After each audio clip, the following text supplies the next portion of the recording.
עכשיו אנחנו נעשה אותו, וזה אולי, וזה עכשיו היום תרגילים למתחילים. התרגיל אולי עובד ככה.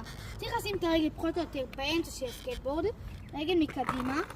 צריך שהחלק הקדמי של הרגל מקדימה תהיה בפנוכו, והרגל העקב תהיה בחוץ. צריך לדאוג לשים את האצבעות על האחורי, ולתת מכה חזקה, עם החלק הזה לגרוף, לתת, נשאיר קדימה. עכשיו, וככה זה יעבוד. תראו, אני שם את הרגליים, אם אתם רוצים לעשות את זה בנסיעה, זה עובד ככה. נותנים תנופה לא גדולה מדי, אנחנו יכולים שאפשר בעצם לעשות עם אולי. ואם אתם רוצים אולי, עדיף לקחת מדרכה שיותר קטנה. אם אתם רק מתחילים סקייטבורד, אז אתה לוקח תנופה. זהו תרגיל שאפשר לעשות עם אולי.